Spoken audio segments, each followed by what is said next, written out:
case. The fluid is actually, they're all going to be simple Newtonian. The nonlinearity that drives the complexity will come from the fact that we've got two of them and we've got an interface between them, and it's a simple interface, as far as I'm concerned. And this is work that's been done with my collaborators, my colleagues Anne Jewell and Matthias Heil at the University of Manchester, and a selection of postdocs, Alice Thompson, in reverse chronological order, Alice Thompson, Michael Pyler, Alberto de Lothar, and Alex Heap was a PhD student whose experiments I will describe very briefly as we go on. So the problem that I'm going to talk about, the basic problem, is a very old one, two-phase displacement flow. So how does one fluid replace another within a given volume? So here is a geometry. It's 2D, but think about it as being a circular tube for now. And it's completely filled with one fluid, which is an oil, for example. I mean, inertia is not going to feature terribly much in this talk, so very viscous, oil with some viscosity, and then you drive an air finger, for example, and you can look at, there are lots of variations on this problem. You can look at miscible fluids, you can look at water going into oil, but I'm going to keep it as simple as possible. So we've got an air finger coming in, and that's driving out the oil. And you can do this one of two ways in the lab. You can either attach a pump to the liquid end, or you can attach air to the other end. And the typical questions that one is interested in is, how much oil can you extract? And how does the air pressure relate to the flow rate?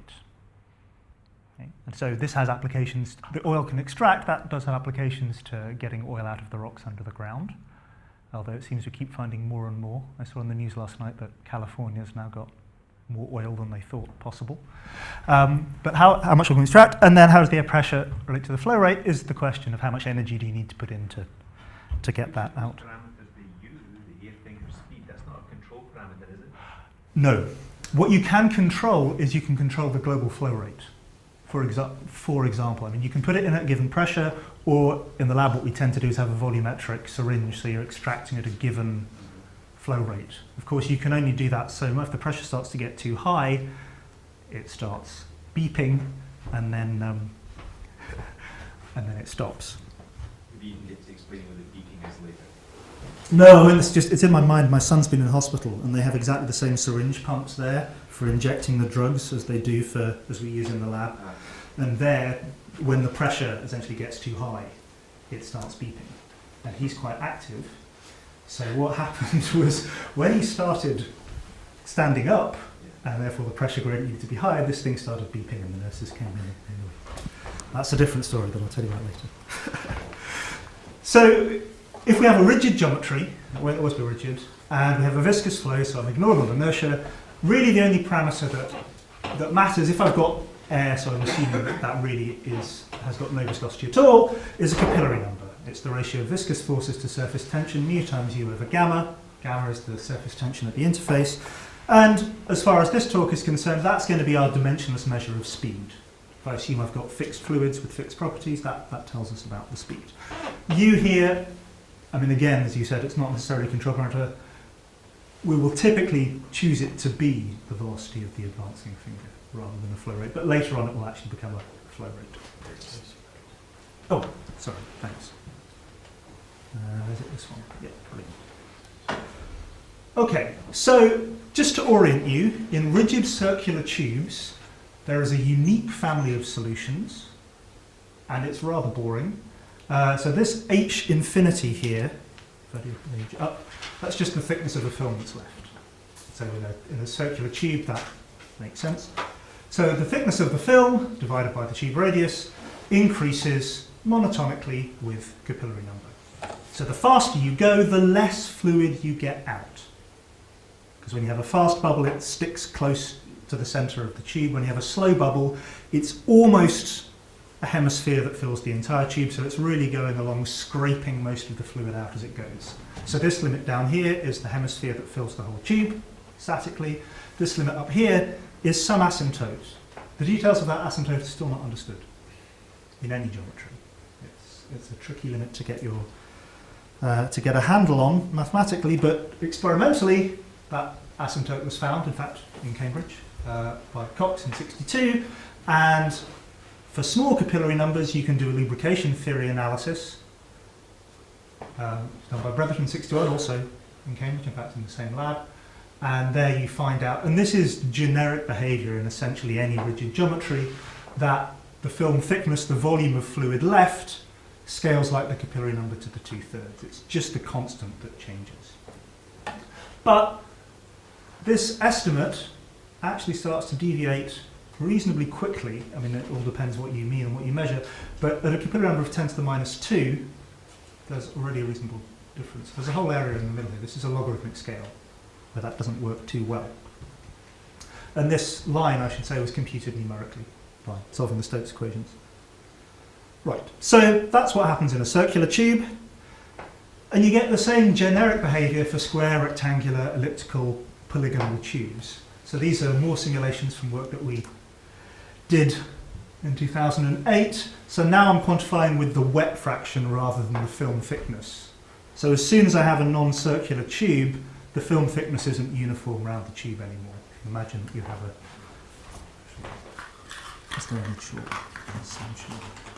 If you imagine that you have a square tube and you're trying to fit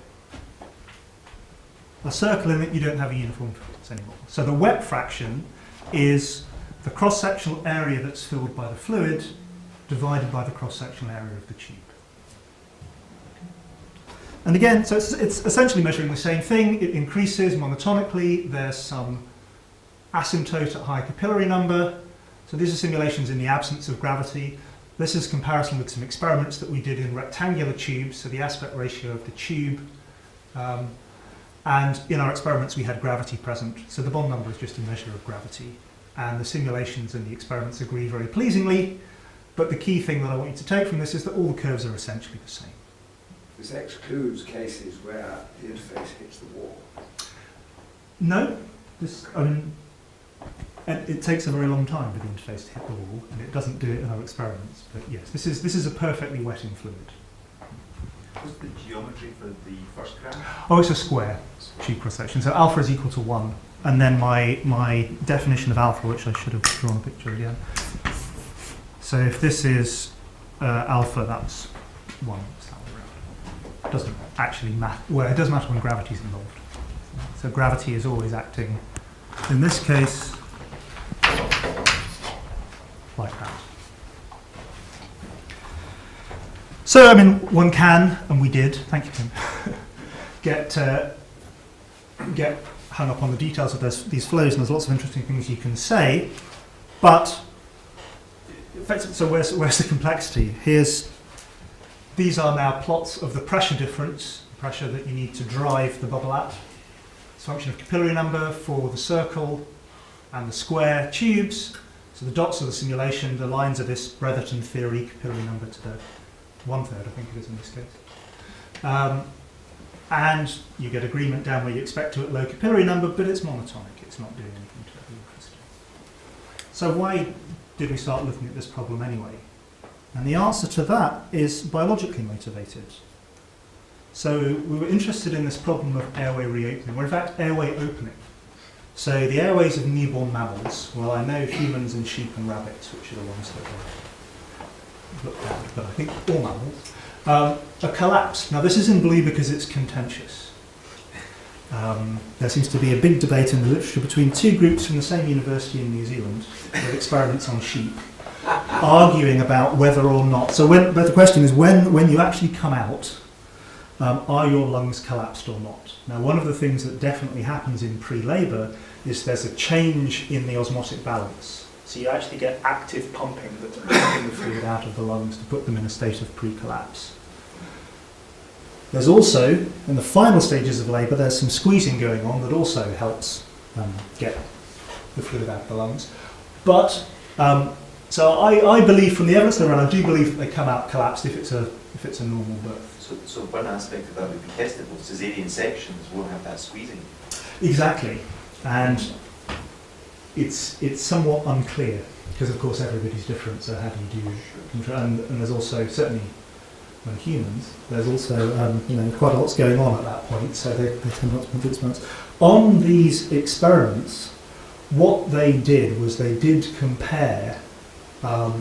Essentially when they allowed the birth to continue and when they removed before they continued the natural birth. And it just wasn't quite conclusive.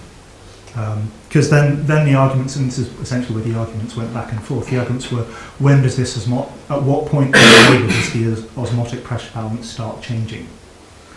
And one said, well, you didn't do it early enough. And we did. So they also looked at cases where they sacrificed the rabbits, and then they ventilated the dead rabbits rather than letting them do it naturally to compare the difference between the cases. And the evidence to me in these papers did point to the fact that typically they come out collapsed.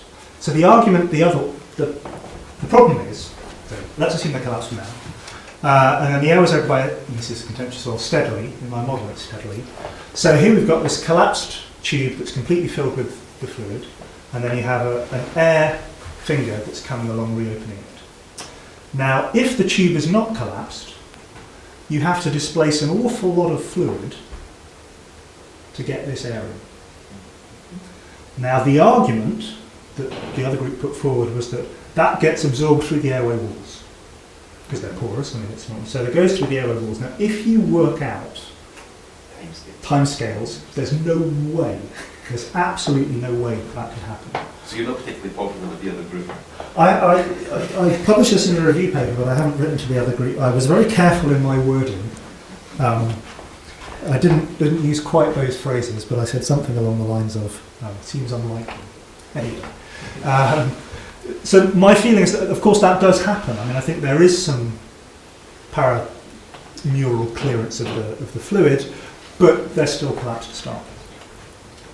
So Don Gaver, back in 1990, first proposed studying the single airway as a model for what goes on in the lungs.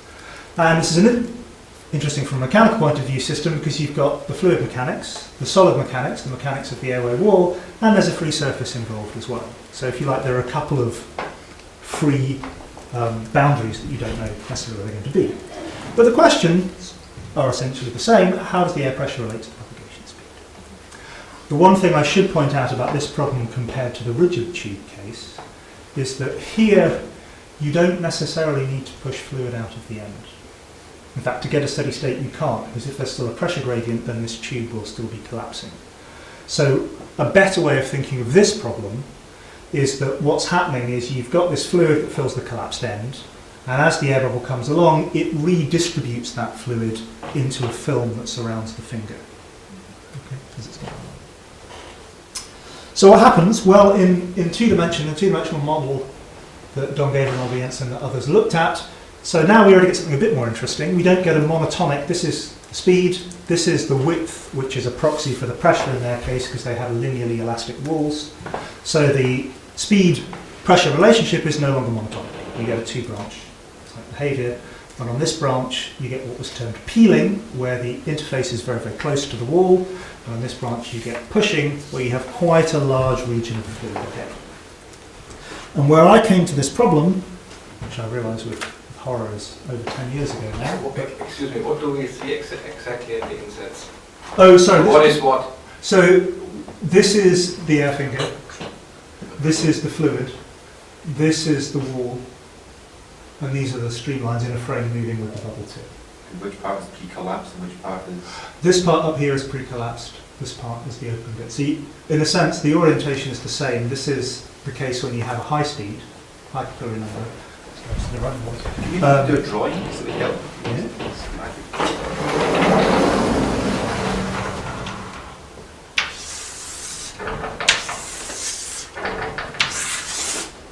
So what you're looking at is a block cloud here. So the peeling is much more like that, where you really have the air. You really have the air finger very, very close to the tube walls, like that one. And then the pushing, you have a much, much larger. So what you can't see in that one, because it's been chopped off, is that you've really got something that's much, much, much, much, much more gradual. So you're going to the same level of collapse at the end. It's just the length scale is much, much longer. And essentially the reason why the length scale is so much longer is because when the capillary number is small, remember the capillary number is viscous,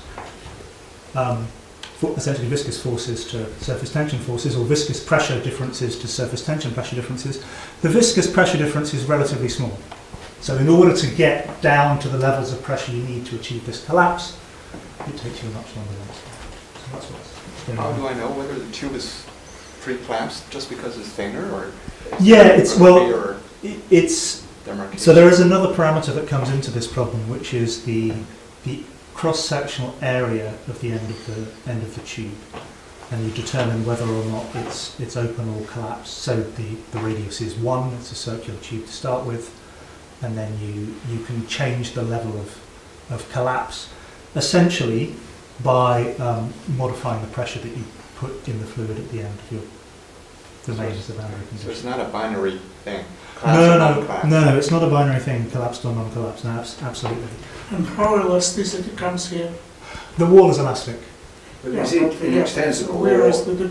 how the dependence on elasticity comes here? Okay, so that comes in through essentially a coupling parameter, which when you look at so when you're solving the equations of fluid mechanics, you've got a normal stress boundary condition, and the normal, let me get this right, so the load, So do you mean that this curve does not change qualitatively? It remains. that's exactly what I mean, yes. Sorry, that's the question. But could we get the boundary condition if you could, the boundary condition that couples the fluid stress to the elasticity of the... Yes, so the load on the solid comes from the fluid stress. So when you non-dimensionalize, you get a parameter that is essentially the fluid viscosity over the stiffness of the wall, and it makes very little difference. And I'll explain why it makes very little difference in just a sec. So I came to this problem at this state, and this is a two-dimensional model. This is actually two linear beams, essentially, that are linearly elastic. And the argument was, well, and this is very realistic, that this can expand without bounds. And one thing about elastic tubes is they become very, very stiff in extension. So that's not going to happen. So then we simulated a three-dimensional model where we have an elastic shell, just a Kirchhoff thin shell, and reasonably simple elasticity, for the tube surrounding the full Stokes equations with a free surface in the fluid, and you get essentially exactly the same thing. I mean, the numbers change slightly. Qualitatively, it's exactly the same. You get a peeling type motion, you get a pushing type motion.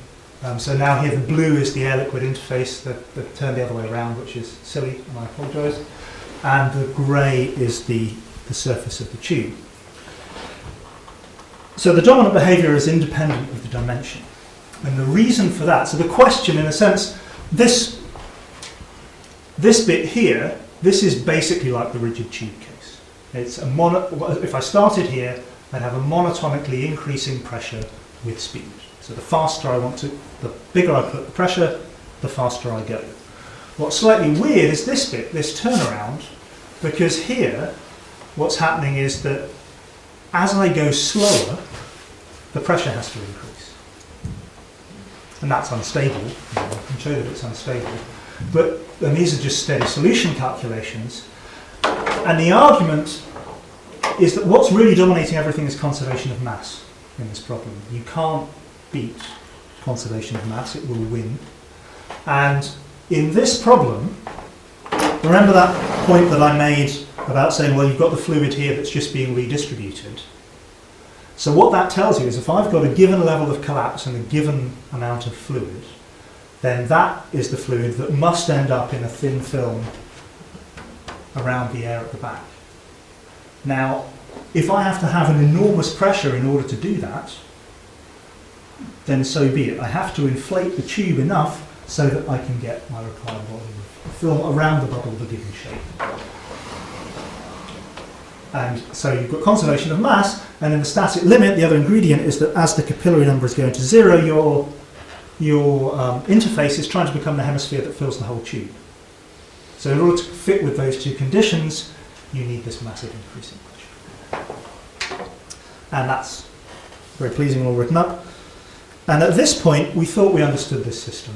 I agree, I've gone through it quickly because I want to get somewhere else. So we set up some experiments in the lab. Because one question was, well, what can one realise this type of pushing behaviour? So here's the experiment. Hopefully this will cement ideas in everybody's mind. So you take an elastic tube, silicon tube, fill it full of viscous fluid, open this tap at the end, then bring down a translation stage, collapse it to a given level, the fluid will fall out. Then you do this tap up, lift off the translation stage, the fluid will rearrange slightly till you're in essentially an equilibrium. You've got fluid at a given pressure within an approximately uniformly collapsed tube. And then you open up this tap here and inject compressed air at a given flow rate. And measure the bubble pressure and also the propagation speed of the bubble. And what they found, interesting, so our numerics didn't agree with the experimental results at all, and that was essentially due to the presence of gravity, again, which we showed later. But that's not what I want to concentrate on, the fact they don't agree. What they found was, I hope you can see, in our simulations, we'd assumed a fourfold symmetry. We'd assumed, as you would naively think, that when this bubble goes down the tube, it just sticks to the middle and it's axisymmetric, essentially. What they found is that when you, and our simulations, I should say, were always up here, because we only collapsed the tube so far. This is the cross-section area at the end. So when it gets smaller, you've got a more collapsed tube. And when you have a more collapsed tube, you can get different types of bubble shapes. So you can get an asymmetric propagation mode, you can get a double-tipped propagation mode, and perhaps most peculiarly, you can get a pointed tip. So this pointed tip, when you collapse a tube, you get this type of cross-section, a dog bone shape. And you get the pointed tip really going right into this very, well, in this case, really right into the middle of the opening. This is quite an interesting one if we remember the medical problem that motivated this. This propagates very quickly at low pressure. So if you're thinking about ventilating the lung, you would quite like something that propagates quickly at low pressure, because high pressure will damage the lung tissues. So if, and it's a big if this type of mode can be realised in the lungs, and I should point out this is just in a single tube in a lab on a bench. We don't know, we have a plan to try and find out, but we don't know what happens when this hits a bifurcation, for example. In the lung, the tube bifurcates all the time. How do these propagation modes change? But anyway, there are all these weird and wonderful bubble shapes that happened.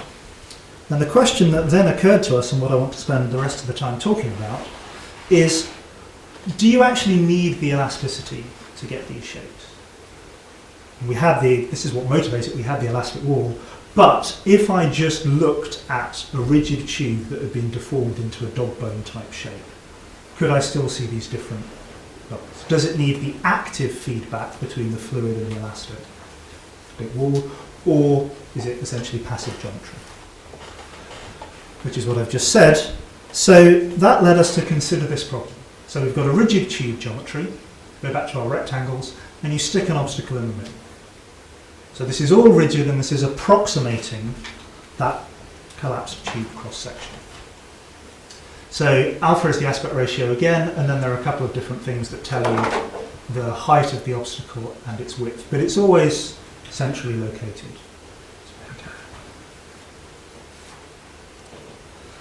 And what we find from the experiments is that actually we do get quite complex behaviour in this system. So this, I'm now plotting the capillary number against this wet fraction. So remember, that's the amount of fluid that remains in the tube on average over the cross section. And just to remind you, picture again, in the rectangular tube, the results that I showed you before, all the curves look like that. There's a unique, as far as we can tell, there's a unique family of solutions. Now what happens here is that we get a steady symmetric bubble at low speeds, and then at reasonably small capillary numbers, 0.01, 0.2, this is again based on the bubble speed, you get a symmetry breaking. In fact, you get an immediate jump up here. The red is when we're increasing the speed. So you get an immediate jump up there, and we have a steadily propagating asymmetric field. One side or the other, we can get it to go either way depending on small imperfections in the experimental setup. But also in the middle, there's hysteresis. As you reduce the capillary number, it comes back down to here. All these crosses with circles around them, we get these rather peculiar oscillatory states. And Could you remind us of the flow geometry? yes, so the flow geometry is actually uniform, and it looks like that. Flowing into the board. Flowing into the board. Absolutely. And you can just see, on all of these figures, you can see where the obstacle is. There in the middle. When you say oscillatory, is this oscillations in time or just this variations in space? I will show you a movie. It's- So, so this is the type. So these are individual snapshots of these oscillations as the capillary number increases. So this is the speed, the flow rate, as it's increasing. And you're looking at across, where are we sampling this? Where are we sampling this on that bifurcation diagram? No, I'm saying in the flow field, I'm trying to map the diagram to the flow field. So this is a top view. So we're looking en face from above. From above. So the obstacle is sitting there in the middle. Okay. Right, we're looking at half the tube or the whole tube. We're looking at the whole tube. We're looking at the whole tube. So this is from this picture where what we had was symmetric solution going through some oscillations, ending up being steady asymmetric. We're looking at that progression by essentially at a fixed time point, taking a photo of the state of the system, basically once the bubble tip has nearly reached the end of the tube. The end of the tube is here. So here's our steady symmetric solution. Here is one of the oscillatory solutions, but this is a snapshot. If I, and hopefully this will work, why is that problem? So here are the oscillations. So this is real time, and what we're seeing is the interface coming along and forming these oscillations. So to answer your question, they remain fixed in the lab frame once the tip has I'm passed. having difficulty visually deciding this diagram you've got on the board, so you're... Here, well, it starts off being sort of something like that, symmetric. And then in this case, we've got... symmetry one to one side. Absolutely. Yeah. Why it wouldn't switch sometimes to the other side? It would. It's essentially, when we put the obstacle down experimentally, there's a small imperfection. We don't get it exactly central, or we try our best. But if you turn the tube around and then inject that way, then you can see it will, you can get it to go to the left or the right. So it's just experimental imperfection that's forcing it. And so it's shedding that bump, So it's shedding that bump behind it, and that's falling into the other chamber. and that's falling into the other chamber. Exactly. So what And where's gravity here again? gravity is into the board. Into the board as well. Gravity is into the board. So this is viewed from above.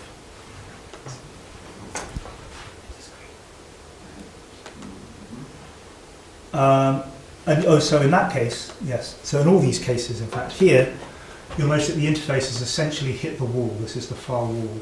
Got a thin film there. If you make your channel wider but keep the obstacle the same width, then where is it, that one? Then it doesn't interact with the wall, and you end up with what are essentially semicircles when viewed from above. So this is much slower. Are you going to show us the cross section across as well? No, Is it because it may be. We don't know what it is. We can't easily visualise it in the experiments. And the theory I'm going to tell you about is depth averaged. So I mean that is something that Well, I'm not being fair. I'll tell you some things about the cross-section. What are the dimensions we're looking So the dimensions that we're looking at is the depth of this tube is 3 millimeters. The width in this case is so the width of the obstacle is about 0.5 mils. Oh, that can't be right. 50 millimeters. And the width in this case is 7. So we're probably talking about that width, some centimeters, which I can't exactly remember. But it's a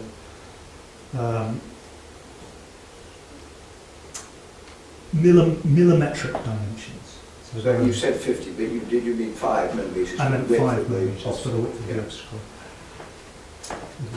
And one last thing again, so there's two things to look at where gravity, so you're pointing, but then in that diagram is vertically down. Yeah. Yes.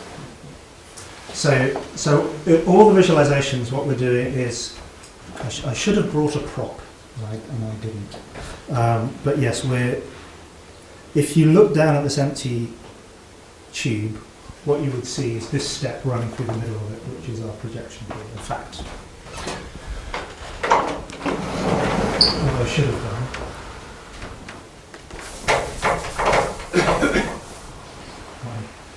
My technical drawing teacher would have been very unhappy with me. Should have done the projections. So our camera is up there. And the bubble is something. And those pieces which are shed, are those then left behind in our station? Yeah, They're and they do coarsen very, very, very slowly. So you can come back 2 hours later and it'll still be there if you come back overnight. Because what's going on, and what will be going on, is there's still very slow gravitational drainage of the fluids in this third dimension. But there are also secondary instabilities that can then happen with that. But we haven't got into that. So what is the liquid? The liquid is silicon oil. And its viscosity is... About 10,000 centistokes, 1,000 centistokes. I mean, it's very viscous. I mean, obviously, the question you may be thinking of is, as you go faster, the Reynolds number does increase. But the Reynolds number still remains, I think, less than 10 to the minus 3 in all these experiments. We've also, and so she's very careful, we've also done the experiments with different viscosities of oil and checked that you get the same results when you map to the capillary number. Okay, so there are lots of experiments which I'm not going to show you, but on the basis of which, and the key thing was that if you look at, so as the capillary number is increasing, the period of these oscillations is decreasing. You can see spatial period, if you measure it up, the distance between the lumps gets smaller. Or the other way around, if you go this way, the period is increasing and it's doing so logarithmically. So the period is diverging logarithmically, which is indicative of a global bifurcation. And the simplest scenario that fits the evidence that we have is the following. Here's our stable symmetric solution, which becomes unstable through a subcritical pitchfork bifurcation, the symmetry breaking. That then goes through a limit point, which is, if you like, destabilizing again. So these plus minuses are eigenvalues. So we've got a minus being stable, plus being unstable. So we've now got 2 unstable eigenvalues, which are restabilized through a Hopf bifurcation. So now up here we have our stable, steady asymmetric branch. Here we've got the stable oscillations, and then they die in a homoclinic bifurcation on the branch of the asymmetric solution. So that was the picture from the experimental side of things, and really quite ruthlessly probing the data. And the question is, one question, there are many, and you've given me them, so thank you, is what's the mechanism that's causing these oscillations? What's going on? And if I show you this video again, watch carefully where the oscillation starts in relation to the obstacle.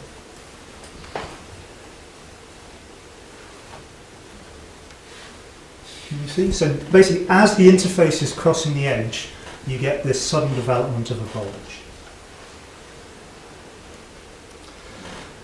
And this is a very simplified picture in the absence of gravity, but when the edge, so now we're looking this way, and there's other bits of interface that I'm not showing you. When the edge of the bubble is over the obstacle, its curvature is constrained sterically.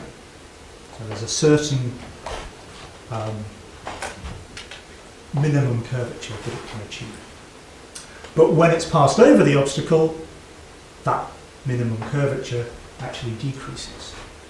So if you think about the ways that the pressures would have to go when you do that, then you find that that can be a mechanism for leading to this bulge growth, in principle. So the test, or a test of this mechanism, was to consider a two-dimensional depth average model of this system. So this is a very, all of this is a very classic problem. If you do a two-dimensional depth average of flow in a rectangular chamber, that's a Healy-Shaw cell. Now that problem has been extremely well studied. But this problem has not been so well studied. So the difference is, we're depth averaging the three-dimensional Stokes equations, assuming all the standard sorts of assumptions. You end up with what is essentially, this is an expression for the horizontal depth average velocity. It's a pressure gradient, it's essentially Darcy-like, but you get this geometry parameter coming in. So B is the depth, and it's a function of Y, which is the position, the horizontal position. So you get this factor of B. Now if it's a uniform depth channel, you scale that out to be 1 and you just get the Poisson equation for the pressure. And you can do all sorts of wonderful complex analysis with that system. So having a non-uniform depth modifies the equations through this viscous mechanism. Essentially, one interpretation of this is that you're adjusting the viscous resistance in this region. The red contour is denoting the boundary of the... Yeah, so that's an interface. And the bubble, some would say. The bubble, it will be there. So it's the same, we're only showing one of them. It's sort of the same as the previous picture. Just the indication is that the minimum curvature is constrained by the depth. So and then on the bubble boundary we have a kinematic condition and then a dynamic condition about the pressure difference. And so here, this is where we build in this curvature part. Okay, so this is the transverse curvature, the curvature here. This kappa is the curvature when we look down on the top of the tube. And so all the experimental pictures I've shown you, the curvature that you see of the bubble there, that would be that kappa. So the nice thing about this model is that it allows us to identify these two separate mechanisms that the change in depth induces. And the suspicion, as I said, the suspicion was that it was this one that was responsible for those oscillations. So having formulated, and I should point out this is not rational for the asymptoticists in the audience. It's effective. Safman did it for the horizontal case, and I trust Safman. But it's this bit that's not rational. Basically, if you throw everything away, you're making a large alpha approximation here, a large aspect ratio. So you've thrown all the alphas away in these equations, and that would give you no pressure difference. So the rational thing would just be a flat interface propagating. So you build it in here. So it's strictly speaking not rational, but it does seem to be extremely effective. So we solved this numerically with our own library, Umflid. So it's basically like a Poisson equation. I guess the key numerical detail that you may be interested in is that this is a deforming mesh method. So it's not an immersed boundary. The mesh is actually deforming so that it aligns with the boundary. The triangle, the unstructured mesh, is what we used typically with adaptivity and error estimates and all those sorts of things. And the reason for showing this picture is that you can see you get finer triangles along the edge of the obstacle. So the adaptivity, in a sense, is doing its job. It's picking up regions where things may be So the going y on. coordinate here is the vertical? Yeah. The horizontal? Well, so this is viewed from on top, and the y coordinate Y is there, yeah. is there. So the unoccluded tube, the helioshore cell, very widely studied, so you get a single steady solution that's symmetric, even if you don't impose the symmetry, and this is a result from that paper from 2008 where we showed this is a comparison of the full 3D Stokes simulations in a rectangle of a given aspect ratio for these types of bubble propagations. And we're comparing the finger width from the top view of those 3D simulations in this 2D depth average velocity. And this is increasing aspect ratio, and you can see, I hope, that all the curves are collapsing down to one another. By the time you get to an aspect ratio of 8, the results from the 3D simulations in terms of finger width and wet fraction are indistinguishable. It's less than 1% difference between the results of this depth average case. So a helioshore cell is 8. Basically, that's the moral of the story. That's all we need. And then, no. So we're happy in that sense. That's why we're happy with this irrational model, that we know it does well for the unoccluded channel. What about the occluded case? Well, so let's put in a 5% obstacle, 5% height. This is now the flow rate. So here we're looking at what you were talking about before. The control parameter is the flow rate, and then we're measuring the bubble propagation speed. Or we're measuring delta, which is the difference of the center of the finger from the center of the channel. So if delta is 0, you've got a symmetric bubble. If it's non-zero, it's non-symmetric. So here, this is the symmetric branch. Then you get the symmetry breaking. In this case, it's supercritical. And then you carry on the symmetric solution. There's a limit point, and it comes back. So there are two different families of symmetric solutions, one of which has a dimple, the other of which doesn't. However, if you look closely, it turns out the dimple is not connected with the limit point. It just, at some point on this branch, it happens, but it's not actually specifically connected with the limit point. So we get the symmetry breaking in this model, and there's a new family of unstable symmetric solutions that one couldn't expect to observe experimentally. So that's Sorry, the dimple is unstable. Not always. Most of the time it's unstable. Sometimes the dimple happens. Well, sorry, I'm telling a lie. The dimple is always I think you're right. The dimple is always unstable. I think it always happens after this symmetry breaking. And the dimple reflects the obstacle. Yes, effectively. The obstacle is right here. And you can see the dimple. It becomes more, as you go round, the dimple becomes more pronounced. And the model also exhibits, for higher obstacles, these distinctive oscillations. So now we're in a frame where we're moving with the tip. So the tip is fixed, and you get these oscillations being shed behind.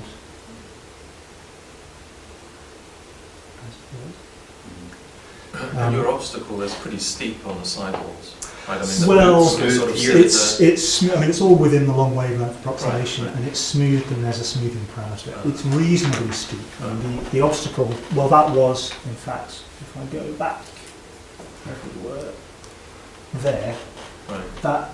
that is to scale Oh, I see. Okay. the obstacle.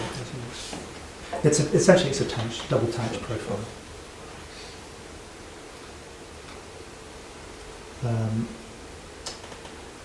So I could show you another one, but essentially the qualitative trends are exactly the same as we see in the experiments of these types of oscillations.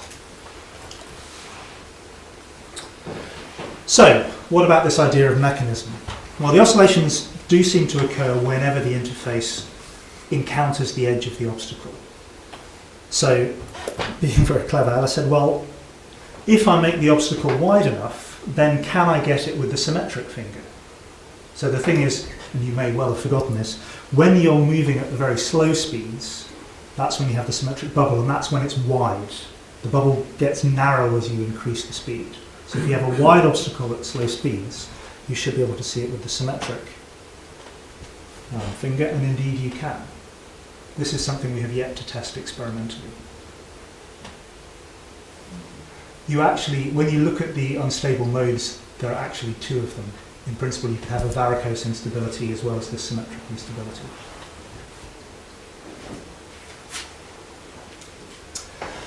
And what this figure at the bottom shows, so here's the film thickness, which is the fluid film thickness measured from one wall.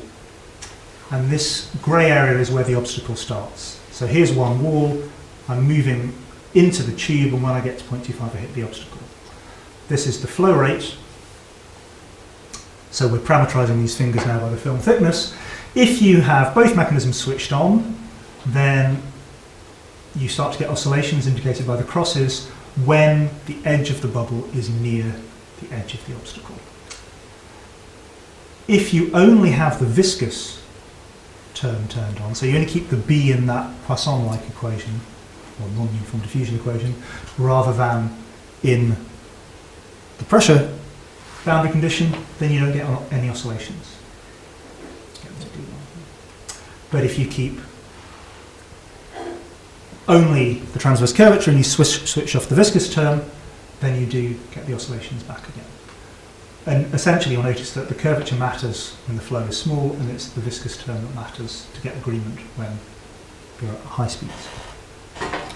So we see that as pretty strong evidence that it really is this transverse curvature term that's driving these oscillations. So how does this fit into the overall picture, that conjectured bifurcation diagram that we got from the experiments? So here are the numerical results for this 15% obstacle height. This is the picture that I showed you before, where we had the, well, it's not quite the picture I showed you before. Here's the stable solution, then the limit point, and these dimpled solutions. The pitchfork has become subcritical by this height. So here's a subcritical branch going off. Here's our asymmetric solution, steady up here. There's a Hopf we can find from linear stability analysis. This is the amplitude of the oscillations after the Hopf, which do surround the unstable asymmetric branch quite nicely. And then it seems that this links into another branch of solutions. The pitchfork doesn't appear to be connected. So has there been a transcritical? Has something else happened? So the question I asked at this point was, what happens out here to the symmetric solutions? We know there should be symmetric solutions everywhere. These are steady. What happens past there? And what happens past there is that when you start at one of those dimpled solutions and you time evolve and enforce symmetry, then you get two finger solutions propagating. If you don't enforce symmetry, then you essentially get one of the fingers wins. So you get to that asymmetric, steadily propagating solution. And it seems to correct itself as it go back and oscillate between the two. Not that we've noticed, no. Is it the way that seems to self-heal? Oh, you mean that it pulls back? Yeah. Yeah. I mean, that once you've got that steadily propagating asymmetric state, it's off. And I mean, because it is all coupled, there will be some modification going on there. In this case, which one wins is being forced by the mesh asymmetry slightly. That's the imperfection that's in the system. So based on that, what you find is that there's actually another family for sufficiently high obstacles you can get totally localized solutions. And we're just seeing two of those. They don't interact. So, and we can observe those experimentally as well. The way that you get at them experimentally is you block off one of the sides initially and inject down one side, and then you remove the blockage and it will propagate. Did you vary the height of the object? I'm just about to come to that. Yes, we did. So anyway, we believe that what's happened is that here's the supercritical pitchfork, and there are these isolated solutions, and then they connect up through a transcritical, so that rather than going back to the symmetric solution, you go off to these isolated states. So this is now a bifurcation tracking type calculation where we're looking at the height of the obstacle versus the flow rate. And this dotted line is the position of the pitchfork. This solid line is the position of the Hopf bifurcation on the asymmetric branch. And at this point here, you get the transition from a subcritical to a supercritical, and you get a limit point coming off. So these pictures are very hard to read unless you've stared at lots of them. If we imagine that we're at a height of 0.5 and we increase the flow rate, what happens is we get to a supercritical symmetry breaking pitch fork. And that's what you see. So we see some breaking pitch fork. If we start at a height of 0.15, well, then we don't quite know what happens along here, but then you get to the supercritical pitch fork, and then you encounter, well, let's go across here, then you encounter the Hopf, and then you're done. The reason why we don't know what's going on here, so the really interesting bit that we hope the model would shed light on, which is whether there's this homoclinic, and of course, I should point out, just because we see these structures in the model does not mean that those are the same structures that are there in the experiment. It's all very consistent. It's all dynamically consistent. But the bit that we couldn't get at experimentally is also the bit we can't get at numerically, because what happens in this region is you get these incredibly thin, you get these incredibly thin films on one side of the bubble or not, and we have trouble resolving them. There's also a question, of course, once your interface is that close to the sidewall, this long wavelength, this lubrication approximation isn't valid anyway. There's going to be a correction, short scale correction region in the end. Now, what of course we don't know is whether that matters dynamically. I mean, does that actually affect the dynamics, or is it just something you need to make everything work out? Just don't know. As you decrease the height of the obstacle, so the Hopf is gone, this appears to be heading off to infinite flow. So the question that I have, the deeper question I'm more interested in now, maybe it's not deep. What's well known to those that know it is that when you have this Healy-Shaw problem, depth average, if you look at the zero surface tension limit, there's a continuum of solutions. In fact, you can get asymmetric solutions, symmetric solutions. So there's degeneracy up here. And the question is, does all this structure come out of that degeneracy? We've perturbed it by introducing an obstacle. So is, in fact, all this complex structure just coming out of that degeneracy? I have another example, but time is short. There's another example where there's a similar degeneracy and I see very similar structures. So the summary is that this model captures essentially all the qualitative features of the experiments. It confirms the oscillations are driven by the change in curvature, and if you do a linear stability analysis of a flat interface to sinusoidal perturbations as it's passing over the side of the obstacle, what you find, the question that you were asking, right, is that you do need a suitably sharp change in depth. The stability criterion essentially depends on the gradient of the depth profile. So, which, in a sense, I mean, it makes sense if you imagine that you had a really slowly varying obstacle. Why would you necessarily expect, how different can that be from the flat Healy-Shaw set? But anyway, it does come out in the maths. So the conclusions is here, there's a relatively modest geometric change that can add tremendous complexity to this very classic problem. All those morphologies in the elastic tube, apart from the pointed bubble, seem to be reproduced in the rigid tubes. It's driven here by this direct interaction between the geometry and the free surface. We didn't see the oscillations in the elastic tubes. Could that be because the elasticity is stabilising them somehow, because the wall can then deform? And that one can compare the recent work by Dragos in the lab on stabilising the Healy-Shaw fingering instability. And I've said these points already, basically. Does this arise from unfolding of all this degeneracy? And if so, does it matter exactly how you perturb it? There are an awful lot of studies back in the 80s and 90s about perturbing Healy-Shaw flows with wires, with grooves, and similar sorts of things have been seen, but there isn't a clear picture, because they were looking for different things. They were looking for how does the single unique solution that we see get selected. They were not looking at the question, if I perturb this system, how does the complexity increase? So I think there's tantalising evidence that actually maybe some very generic things come out of standard perturbations, but I don't know, and I don't know how widely applicable this is. So thanks very much for listening.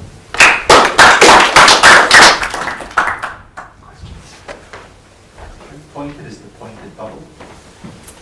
Quite. I mean, it's one of those things we can't. I'm also interested in your theoretical thoughts. I mean, how singular can it be? Well, it can. I suspect it can be exponentially sharply curved. Theoretical thoughts. I suspect there's going to be an exponential matching region where you have a really, really tight little curvature, like some of these cusp-free surface flows driven by the rollers that so there's in geometry-induced scaling. So if you look at this problem, oops. If you look at this problem where you have two rollers below a free surface and you do that, it deforms and macroscopically it looks like it's a cusp. So what are you drawing here, the flow? So this is, So you would see a vortex, you would see a vortex You here. see the faces. Yeah. Before the, absolutely. So this is the interface. Here are two rollers below the So it's a free interface. interface. Free interface. This is all fluid. If I start spinning the rollers, what you get for not very much spin is a little dimple like that. And then as you go, and it will depend on the distance of the free surface between the rollers, but you get macroscopically an extremely sharp cusps, and it's an exponential asymptotics problem. If you look, but That's do curvature you is see the a vortex here in your experiment? no, I mean it's all Stokes flow, so you just see essentially a continuous sort of flow. Yeah, no, but in your experiment, you also then should see the vortex ahead of the. Oh, down here you mean? Yeah, no, to the left. I'm looking not at it. I'm You're looking at your experiment. And you were pointing. You have Oh, in the pointed You have a bubble. point vortex, and then to the left you would have a vortex in the vortex in the displaced fluid. You would see it if you somehow mark it. If you somehow mark at it. So just to clarify, could you you're tell stating what you that if mean? there's a singularity in the cusp, there's a corresponding vortex? You should, if you have a point vortex, a point, then it would be natural to have a vortex. Right, if it really is a point. So, And the so point in that I'm this saying is this here, bubble- Well, if you look at them, I mean, again, we can argue about scales. On a very, very small scale, it is It's in the smooth. mathematical problem, not the That's physical right. problem. From the mathematical problem, you get an exponentially small region where the curvature is smoothed out. Uh-huh. So it isn't. Now, then the question is, what makes a physical cusp enough to provoke a vortex or Yeah, anything? so like that structure is no, stable. I would say That structure is it's the other stable. way That around. structure is stable. In For a this range. system, there is a vortex which provokes a cusp. Okay, I see what you mean. And then what's driving the vortex? It's driving the vortex. This is well. The system. Well, the flow can develop really a vortex. It may happen. It could. I don't doubt it. I mean, we haven't, as you can see, I mean, just visualising the interface was tricky enough. So Yeah, again, I'm interested in the mathematics. So if I go back to this question this example, which is an instance of singularities coming from flow and free surface, yes, this is for a particular rotation rate that you get this cusp, or there's a range? it's over a steps? reasonably wide range So from what I remember. that's interesting.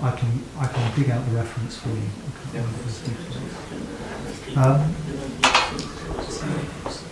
So here, I mean, what I suspect is it's not as dramatic as that in this case, but you've got a sharp, very abrupt change in curvature where the elastic tube is doing this, and the interface is correspondingly doing that to match it up.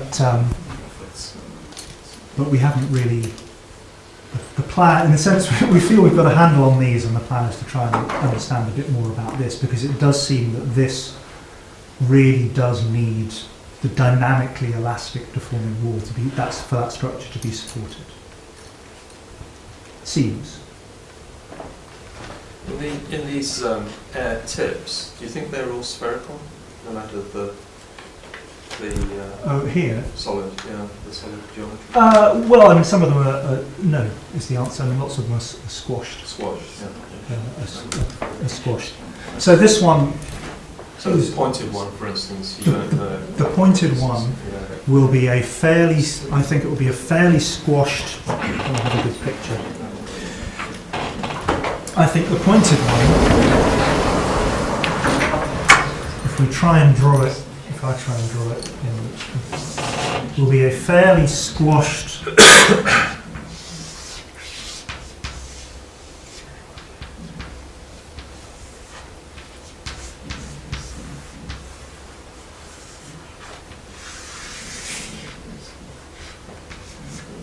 That's a terrible drawing.